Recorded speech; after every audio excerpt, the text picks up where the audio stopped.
શ્રી મેલડી માતાજી મંદિર સુરેન્દ્રનગર જિલ્લાના ધાંગધ્રા તાલુકામાં આવેલું.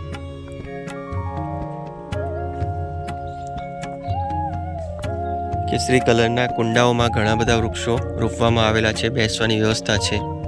ગુજરાતમાં ઠેર ઠેર એવા અનેકો મેલડી માતાજીના મંદિરો આવેલા છે, જેમાંના આપણે મોટાભાગના મેલડી માતાજીના મંદિરોના દર્શન કરી આપને બતાવતા હોઈએ છીએ. અહીં એક નાનકડો કૂવો પણ છે. જય માતાજી. સરસ મજાનું મંદિર છે. જો કેસરી કલરથી આખું મંદિર છાપરું છે. આપણે પોતાના પગરખા ઉતારી આ મંદિર અંદર પ્રવેશીએ. જો અહીંયા ઉપર કુંડ માટલીઓ મૂકવામાં આવેલી છે નાની. જો સરસ્વતી માતાજી, શ્રી કૃષ્ણ ભગવાન,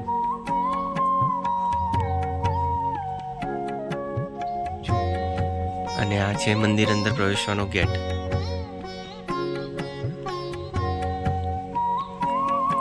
આ પ્રમાણેના કઈ નીચેની સ્ટાઇલ છે. આખા મંદિરને અલગ અલગ છોડો, ફૂલો, રંગબેરંગી કલરો, ઉપર માટલીઓથી સજાવવામાં આવેલું છે. શ્રી ગણેશાય નમઃ. અત્યારે બપોરનો સમય મંદિર બંધ છે, દર્શન તો હું નહીં કરાવી શકું. આ ગણપતિ દાદાનું મંદિર છે.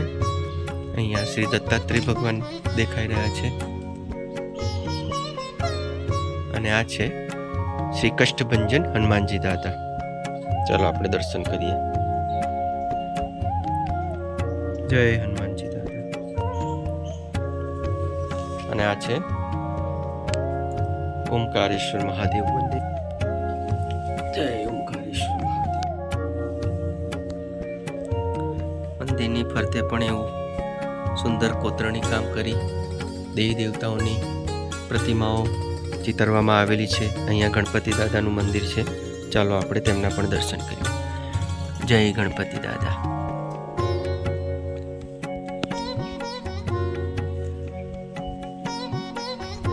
અને સામે છે તાવાગૃહ, કે જ્યાં માં મેલડી માતાજીની પ્રતિમા સ્થાપિત કરવામાં આવેલી છે, જેના અત્યારે આપણે દર્શન કરી રહ્યા છીએ. જય માં મેલડી માતાજી. જય માડી.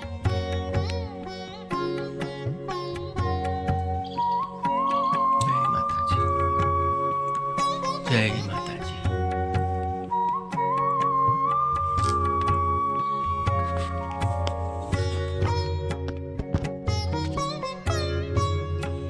આ મંદિરના પાછળના ભાગે ભોલેનાથની પ્રતિમા છે. જો કેટલું સરસ આ ગેટ બનાવેલા છે. લાકડાથી માટલી મૂકેલી છે, ફૂલો લગાડવામાં આવેલા છે, અને આ ભોલેનાથ ભગવાન.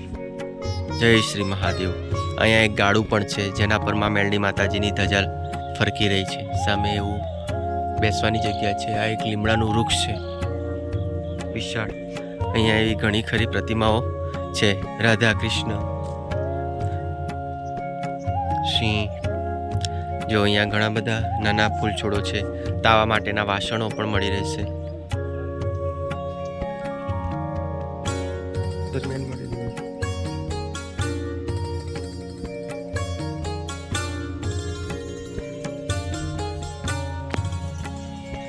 જય શ્રી મેલડી માતાજી. જય શ્રી હનુમાનજી દાદા.